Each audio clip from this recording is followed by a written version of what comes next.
Hello বন্ধুরা, সবাইকে আসসালামু আলাইকুম। কেমন আছো তোমরা সবাই? আল্লাহর রহমতে আশা করি সবাই ভালো আছো। এনিটাইম স্কুলিং কলেজের পক্ষ থেকে আমি ফাতেমা জিন্নাত মাইশা তোমাদের সবাইকে জানাই আন্তরিক শুভেচ্ছা এবং অভিনন্দন। বন্ধুরা, বাসায় বসে সহজভাবে অ্যাকাউন্টিং বোঝার সহযোগিতা পাওয়ার জন্য আমার এই চ্যানেলটির সাথে তোমরা যুক্ত থাকো। আমি এই চ্যানেলে অ্যাকাউন্টিং এর যাবতীয় সকল ধরনের বোর্ড প্রশ্নের সমাধান নির্ভুলভাবে করে দেওয়ার চেষ্টা করব। তাই এই ধারাবাহিক ক্লাসগুলোর ডেইলি আপডেট পেতে আমার এই চ্যানেলটিকে সাবস্ক্রাইব করে পাশে থাকা বেল আইকনটি ক্লিক করে রাখো। তো বন্ধুরা, আজকে আমি পড়াবো এসএসসি হিসাব বিজ্ঞান কুমিল্লা বোর্ড 2024 আর্থিক বিবরণী অধ্যায়ের 2 নং অঙ্কটি। তো প্রথমে আমি এখানে প্রশ্নটি তুলে নিয়েছি। আমাদেরকে দেওয়া আছে রাও মিল অর্থাৎ স্নিগ্ধা ট্রেডার্স এর একটা রাও মিল দেওয়া আছে 30 জুন 2023 সাল। এখানে মাস্ট খেয়াল রাখতে হবে যে আমাদের কি তারিখ দেওয়া আছে। আমরা কিন্তু সবসময় দেখে আসি 31 ডিসেম্বর, ঠিক আছে, তবে এখানে 30 জুন। এরপরে হিসাবের নাম দেওয়া আছে, ডেবিট টাকা দেওয়া আছে, ক্রেডিট টাকা দেওয়া আছে। প্রথমে দেওয়া আছে মূলধন, ক্রেডিট পাশে 2,20,000 টাকা। মালিক যে টাকা ব্যবসায় বিনিয়োগ করে সেটাই হচ্ছে আমাদের জন্য মূলধন। নগদ তহবিল, নগদ তহবিল মানে হচ্ছে নগদ দিয়ে, নগদ টাকা দিয়ে একটা ফান্ড করে, ঠিক আছে, যাতে ভবিষ্যতে যে কোনো সমস্যা যাতে মোকাবেলা করা যায়। সেম ভাবে সঞ্চিত তহবিলও কিন্তু একই কথা, ঠিক আছে। তাহলে নগদ তহবিল 55,500, সঞ্চিত তহবিল 60,000 টাকা। অফিস সরঞ্জাম, অফিস সরঞ্জাম হচ্ছে 2 লক্ষ টাকা। ডেবিট পাশে আয়কর, আয়কর হচ্ছে ব্যবসা প্রতিষ্ঠানের আয়ের উপর যে কর ধার্য করা হয় সেটাই হচ্ছে আয়কর, 17,000 টাকা। সরঞ্জাম বিক্রয়জনিত ক্ষতি, সরঞ্জাম বিক্রয়জনিত ক্ষতি মানে হচ্ছে একটা সরঞ্জাম তুমি ধরো কিনছো 500 টাকা দিয়ে, কিন্তু তোমার থেকে যে কোনো কারণে বিক্রি করে দিতে হয়েছে 400 টাকা দিয়ে, তাহলে তোমার 100 টাকা লস হয়েছে। এটাই হচ্ছে তোমার বিক্রয়জনিত ক্ষতি। পুঞ্জীভূত অপচয়, এটা কার অপচয়? এটা সরঞ্জামের অপচয়, ঠিক আছে, 15,000 টাকা। প্রাথমিক খরচ 41,000 টাকা। উত্তোলন 12,500। ডেবিট পাশে প্রদেয় হিসাব 45,000 টাকা। ওয়েল, তো এখানে আরো কিছু অন্যান্য তথ্য দিয়ে অর্থাৎ সমন্বয় দেওয়া আছে। মনে রাখবে রেওয়া মিলের কাজগুলো হয় একবার, আর সমন্বয়ে যেগুলো দেওয়া থাকে সেগুলোর কাজ হয় 2বার। তো আমাদেরকে একে বলা হচ্ছে মালিক 15,000 টাকা অতিরিক্ত মূলধন বিনিয়োগ করেন যা হিসাবভুক্ত হয়নি। দেখো, মালিকের মূলধন তো 2,20,000 টাকা, পাশাপাশি মালিক মাঝখানে কি করেছে, মাঝামাঝি সময়ে 15,000 টাকা কি করেছে, আরো অতিরিক্ত টাকা দিয়েছে। হয়তো ব্যবসায় লেগেছে, মালিক বলছে 15,000 টাকা আমার তরফ থেকে এক্সট্রা। 2, ক্যাশ বাক্স হতে 1,000 টাকার একটা নোট বিনষ্ট হয়েছে যা সমন্বয় করতে হবে। দেখো, আমার যে ক্যাশিয়ার আছে না, ক্যাশিয়ার, তো এখানে ক্যাশিয়ার কি করে, ক্যাশ কাউন্ট করে ক্যাশ বক্সে রাখে। তো দেখো ওই ক্যাশ বক্সে ধরো ক্যাশিয়ার কি করেছে, একটা নোট নিয়ে নিয়েছে, অর্থাৎ 10,000 টাকা থেকে একটা নোট নিয়ে নিয়েছে মনে করো।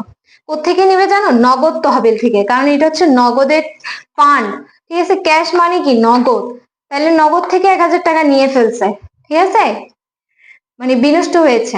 3 নাম্বার হচ্ছে সমাপনী মজুদ পণ্যের ক্রয় মূল্য 34,000 টাকা। মজুদ মানে তো আমরা চিনি, বছরের শেষে যে পণ্যটা মজুদ থাকে সেটা হচ্ছে সমাপনী মজুদ পণ্য।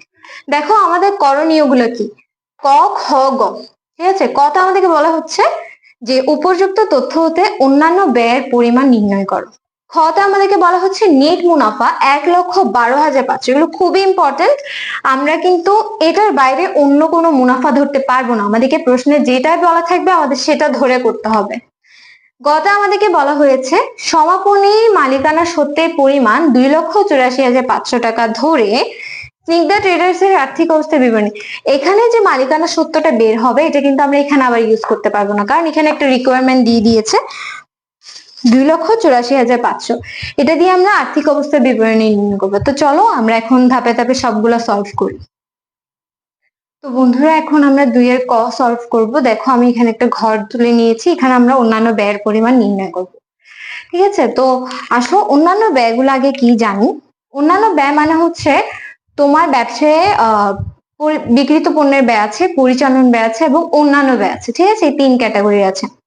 বিক্রিত পণ্যের ব্যয় হচ্ছে অর্থাৎ আমি যে পণ্যটা বিক্রির উদ্দেশ্যে আনছি, ক্রয় হতে নিয়ে প্রারম্ভিক মজুত, ওই সব খরচগুলা। পরিচালন ব্যয় হচ্ছে আমার একটা ব্যবসা পরিচালনা করতে যে খরচগুলো, যেমন বেতন দিতে হয়, ভাড়া না দিলে আমাদের ব্যবসাটা পরিচালনা করা যাবে না। এরপরে এইসব ছাড়া যে ব্যয়গুলো আছে যেমন অন্যান্য ব্যয়, এগুলোকে অন্যান্য ব্যয় বলে, ঠিক আছে। তো আমরা দেখি এগুলো কোন ধরনের ব্যয়। প্রথমে দেখো সরঞ্জাম বিক্রয়জনিত ক্ষতি। আচ্ছা, এই ব্যয়টা যদি না হতো আমার ব্যবসা কি চলতো না? অবশ্যই চলতো। তো এটা অবশ্যই কি অন্যান্য ব্যয়। তাহলে আমরা এখানে লিখবো সরঞ্জাম বিক্রয়জনিত ক্ষতি 14,000 টাকা। এরপরে দেখো আমরা আরেকটা জিনিস এখানে দেখো, ক্যাশ বাক্স হতে 1,000 টাকার নোট বিনষ্ট হয়ে গেছে। ঠিক আছে, যেহেতু 1,000 টাকাটার নোট আমার চলে গেছে, ঠিক আছে, এটাও কিন্তু টাইপস অফ একটা অন্যান্য ব্যয়। ঠিক আছে, তো আমরা এখানে কি লিখবো, ক্যাশ বাক্স হতে চুরি। টোটাল আমাদের 15,000 টাকা। এটাই হচ্ছে আমাদের দুইয়ের কয়ের উত্তর। তো বন্ধুরা এখন আমরা সমাধান করব দুইয়ের খ। আমাদেরকে বলা হয়েছে মালিকানা সত্য বিবরণী নির্ণয় করার জন্য। তো এখন দেখো মালিকানা সত্য মানে মালিকের জন্য যে বিবরণীটা তৈরি করা হয় সেটাই কিন্তু আমাদের মালিকানা সত্য বিবরণী। এখন দেখো মালিকের কথা বললে আমাদের সবার আগে মাথায় আসে কিন্তু মূলধন, যেটা রেওয়া মিলে দেওয়া থাকে 2,20,000। ঠিক আছে, এখন বন্ধুরা খেয়াল করো, মালিকানার সাথে এখন যা যা যোগ হবে আমরা তা আগে যোগ করব, দেন যেগুলো বাদ যাবে সেগুলো আমরা বাদ দিব সিকুয়েন্সলি। ঠিক আছে, তাহলে মালিকের সাথে আর কি যোগ হবে? দেখো আমাদের সমন্বয়ে বলা হচ্ছে মালিক 15,000 টাকা অতিরিক্ত মূলধন বিনিয়োগ করেন যা হিসাবভুক্ত হয়নি। তাহলে আমি এখন হিসাবভুক্ত করব। তা বন্ধুরা এখন বলো যে যখন মালিক অতিরিক্ত মূলধন বিনিয়োগ করেছে তখন অবশ্যই সেটা কি হবে, মালিকের টাকার সাথে এক্সট্রা যোগ হবে না? তাহলে আমরা এখানে লিখবো যোগ অতিরিক্ত মূলধন 15,000 টাকা। আমাদেরকে বলা হয়েছে নিট মুনাফা 1,12,500 টাকা ধরে, নিট মুনাফা 1,12,500 টাকা ধরে আমাদেরকে মালিকানা সত্য বিবরণীটা তৈরি করতে বলছে। ঠিক আছে, তো বন্ধুরা যদি ব্যবসায় নিট মুনাফা হয় আমরা সেটা মালিকের সাথে যোগ করব, নিট ক্ষতি হলে সেটা মালিক থেকে বাদ দিব। তাহলে এখন দেখো আমরা লিখবো যোগ নিট মুনাফা। প্রশ্নে প্রদত্ত যে 1,12,500 সে 3,47,500। এখন দেখো আমরা এখন বাদের গুলা লিখবো। মালিকানা সত্ত্বে আমাদের কি কি বাদ হয়? উত্তোলন বাদ হয়। ঠিক আছে, মালিক ব্যবসা থেকে যে উত্তোলনটা করে সেটা মালিক থেকে অবশ্যই মাইনাস যায়। দেখো উত্তোলন দেওয়া আছে 12,500। উত্তোলনের মধ্যে আর কি কি আছে? আয়কর আছে, আয়করও কিন্তু একটা উত্তোলন 17,000, 29,500। এখন আমরা এটা মাইনাস করব, আসবে 3,18,000।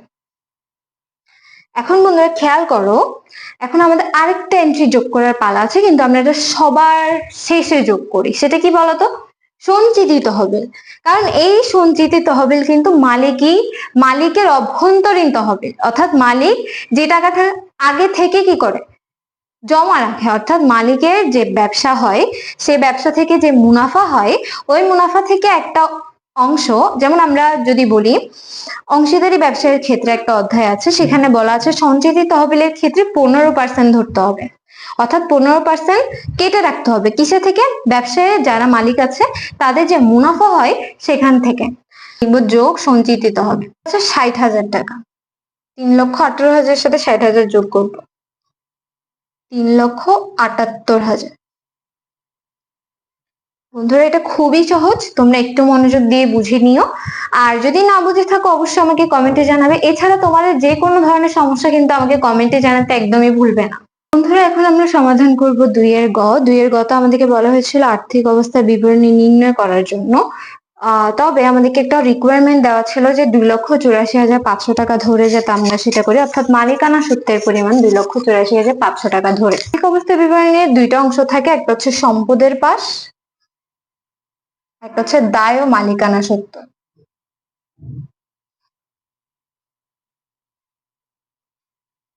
ঠিক আছে, এই যে সম্পদটা আবার 4 ভাগে বিভক্ত। সেটা হচ্ছে স্থায়ী সম্পদ, চলতি সম্পদ, বিনিয়োগ, অলিক সম্পদ, 4টা ভাগে। ঠিক আছে, সম্পদ। দায় 2টা ভাগে, একটা হচ্ছে দীর্ঘমেয়াদী, একটা হচ্ছে স্বল্প মেয়াদী। ঠিক আছে, সম্পদের পাশটা নির্ণয় করবো। তাহলে আমরা এখানে সবার আগে লিখবো সম্পদ সমূহ। বলছিলাম সম্পদের আগে আসবে স্থায়ী সম্পদ।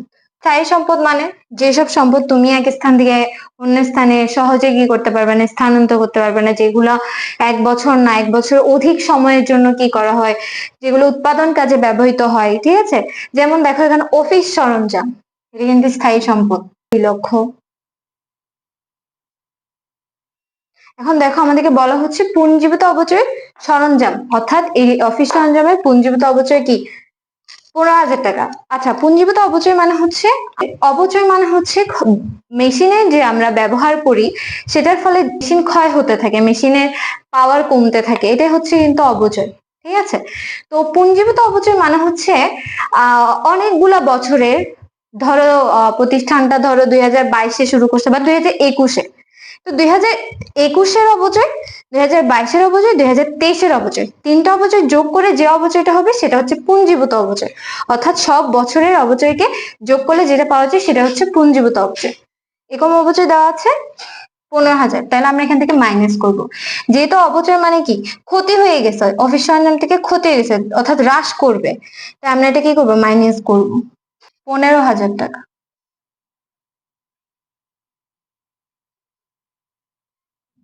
1,85,000। এরপর আসলে চলতি সম্পদ। চলতি সম্পদ লিখি আমরা। দেখো চলতি সম্পদ কি, চলতি সম্পদ হচ্ছে সেই সম্পদগুলা, যে সম্পদগুলা 1 বছর বা তার চেয়ে কম সময়ের মধ্যে কি করা হয়, ব্যবহার করা হয়, বা যেগুলোকে তুমি রূপান্তর করতে পারবা নগদে, ঠিক আছে, সহজেই তুমি নগদে রূপান্তর করতে পারবা। তো দেখো প্রথমে আসে কিন্তু আমার এখানে নগদ তহবিল। এই যে নগদ তহবিল, এটাকে আমি ভেঙে অর্থাৎ বাট্টা করে আমরা কি করতে পারবো, নগদে রূপান্তর করতে পারবো, অর্থাৎ তহবিল থেকে আমরা ডিরেক্ট নগদে নিয়ে আসতে পারবো, ক্যাশ আনতে পারবো, তাই এটা চলতি সম্পদ।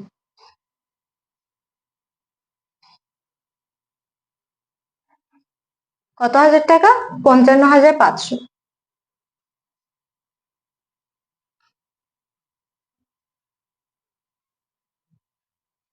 55,500। তবে বন্ধুরা নগদ তহবিলের সাথে কিন্তু এক্সট্রা জিনিস একটা যোগ করতে হবে, সেটা হচ্ছে মালিক 15,000 টাকা কি আনছে, অতিরিক্ত মূলধন আনছে। দেখো এই যে 15,000 টাকা অতিরিক্ত মূলধন আনছে, কি আনছে, টাকা আনছে, তাহলে নগদ তহবিল যেটা, এটা কিসের, এই তহবিলটা কিসের, টাকার না, নগদ মানে কি টাকা না। তো আমার মালিক যেহেতু আমাকে এক্সট্রা 15,000 টাকা দিছে, তো অবশ্যই কি হবে, সেটা আমার যোগ হবে, তাহলে এখানে আমরা লিখবো যোগ অতিরিক্ত মূলধন 15,000। যোগ করলে আসবে 70,500। তাহলে আমার এই একটা সমন্বয়ে দুইটা কাজ শেষ, ঠিক আছে। আমরা মালিকের সাথে কি করছি, যোগ করছিলাম, আবার নগদের সাথে যোগ করছিলাম। আমরা বলছিলাম না সমন্বয়ের কাজ দুইবার হয়, তাহলে এটা দুইবার কাজ শেষ। এখন বন্ধুরা নগদ তহবিলের সাথে আরেকটা জিনিস সমন্বয় করা বাকি আছে, সেটা হচ্ছে ক্যাশ বাক্স হতে 1,000 টাকা যে নোট চুরি হয়ে গেছে, নোটটা কোত্থেকে চুরি হয়েছে, এই যে তোমার নগদের তহবিল থেকে। টাকা, টাকা নগদ তহবিল মানে কি টাকার একটা তহবিল, তোমার ক্যাশ, এই যে ক্যাশ বাক্স হতে 1,000 টাকা বিনষ্ট হয়ে গেছে, চুরি হয়ে গেছে, ঠিক আছে। তাহলে এটা অবশ্যই কি করবো, বাদ দিব, মাইনাস ক্যাশ বাক্স হতে চুরি 1,000 টাকা, কত আসবে, 69,500। মজুদ পণ্য 1,000 টাকা, 34,000। সমাপনী মজুদটা কেন আমাদের চলতি সম্পদে বসলো, সমাপনী মজুদ মানে হচ্ছে, অর্থাৎ বছরে মনে করে তুমি শুরুতে 200 টাকার পণ্য নিছিলা, পরে দেখছো তোমার 100 টাকা বেঁচে গিয়েছে আর 100 টাকা তুমি বিক্রি করতে পারছো, ওই যে 100 টাকা, সমাপনী মজুদ পণ্য যে 100 টাকা, ওইটা তুমি চাইলে কম দামে দামে বিক্রি করে বা নেক্সট বছরের জন্য প্রারম্ভিক মজুদ পণ্য নিয়ে কাজ করতে পারবা। তো একে কি করা যাচ্ছে, সহজে আমরা নগদে রূপান্তর করতে পারবো, ঠিক আছে, সমাপনী মজুদ পণ্য, এই জন্য এটা চলতি সম্পদ। এখন আমরা চলতি সম্পদ গুলো যোগ করি। আর হচ্ছে অলিক সম্পদ।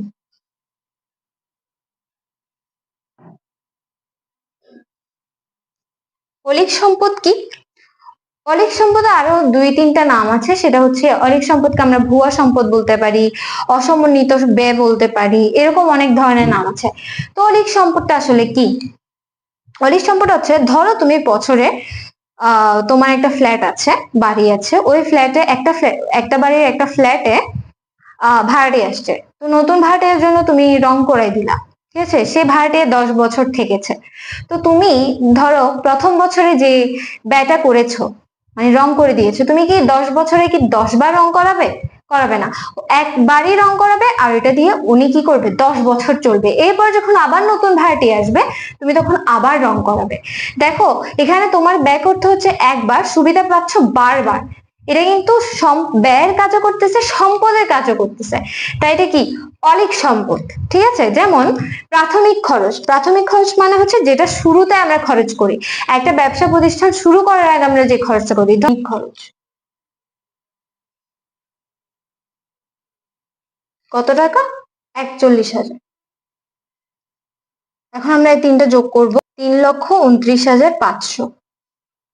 এটা হচ্ছে আমাদের সম্পদের পাশ, এটা আমাদের শেষ। এখন দেখো দায় ও মালিকানা সত্ত্ব, দ্বিতীয় অংশ, আর্থিক অবস্থা বিবরণীর দ্বিতীয় অংশ। লিখবো দায় ও মালিকানা সত্ত্ব। ঠিক আছে, প্রথম আমরা বের করবো মালিকানা সত্ত্ব। আমাদেরকে আর বের করতে হবে? আমাদেরকে প্রশ্নে দিয়ে দিয়েছে, প্রশ্নে প্রদত্ত। আচ্ছা, যদি প্রশ্নে না দিত তাহলে আমরা কোত্থেকে লিখতাম? আমরা খতে যেটা বের করছি, অর্থাৎ 3,78,000, ওইটা দিয়ে কাজ করতে পারতাম। কিন্তু আমাদেরকে গতে বলা হয়েছে 2,84,500 টাকা ধরবে। তাহলে আমাদের এখন কি করতে হবে? 2,84,500 টাকা ধরতে হবে। তাহলে আমরা এখানে ডিরেক্ট বসায় দিতে পারবো 2,84,500, আমাদের আর বের করতে হলো না। এখন আমরা দায় বের করব। দায়ের মধ্যে দুই ধরনের দায় আছে বলেছিলাম, দীর্ঘমেয়াদী দায়, স্বল্পমেয়াদী দায়। দীর্ঘমেয়াদী দায় হচ্ছে 1 বছরের বেশি সময়ের জন্য যে দায়গুলো পরিশোধ করা লাগে, মানে 1 বছর বা তার থেকে বেশি সময়ের মধ্যে যে দায়গুলো পরিশোধ করতে হয় সেগুলো হচ্ছে দীর্ঘমেয়াদী দায়। স্বল্পমেয়াদী হচ্ছে যে দায়ের পরিশোধ তুমি 1 বছর বা তার চেয়ে কম সময়ের মধ্যে পরিশোধ করে দিবে। ঠিক আছে, যেমন দেখো এখানে প্রদেয় হিসাব। প্রদেয় হিসাব তোমার পাওনাদার, ঠিক আছে, তুমি তাকে 1 বছর বা তার চেয়ে কম সময়ের মধ্যে কি করে দিতে হবে? টাকা পরিশোধ করে দিতে হবে। তাহলে এখানে আমরা লিখবো স্বল্প মেয়াদী দায় হিসাব, প্রদেয় হিসাব, 45,000। আমাদের কিন্তু আর কোনো দায় নেই, তো আমরা যদি এই দুইটা যোগ করি, সম্পদের পাশটাও মিলেছে, দায়ের পাশটাও মিলেছে, অর্থাৎ A equal to L plus ও ই, এটা হয়েছে। ঠিক আছে, তো বন্ধুরা আজকে এই পর্যন্তই। আগামীকাল আমি ইনশাল্লাহ অন্য একটি অঙ্ক নিয়ে আসব। তো তোমাদের কাজ হচ্ছে আমার এই চ্যানেলটিকে সাবস্ক্রাইব করে পাশে থাকা বেল আইকনটি ক্লিক করে রাখা, যাতে আমি যখনই ভিডিও আপলোড করি তোমাদের কাছে সেই নোটিফিকেশনটা চলে যায় এবং তোমরা সেই ভিডিও দেখে তোমাদের যে কোনো সমস্যার সমাধান করে নিতে পারো। এছাড়া বন্ধুরা অবশ্যই অবশ্যই তোমাদের সমস্যা আমাকে কমেন্টে জানাবে, আমি কিন্তু তোমাদের সমস্যা নিয়ে কাজ করব। তোমাদের যে সমস্যা হবে আমি সেই সমস্যা সুন্দরভাবে, সহজভাবে, নির্ভুলভাবে করে দেওয়ার চেষ্টা করব। তো ঠিক সময় দেখা হচ্ছে ইনশাল্লাহ। ততদিন পর্যন্ত সুস্থ থাকবে, ভালো থাকবে। আল্লাহ হাফেজ, আসসালামু আলাইকুম সবাইকে।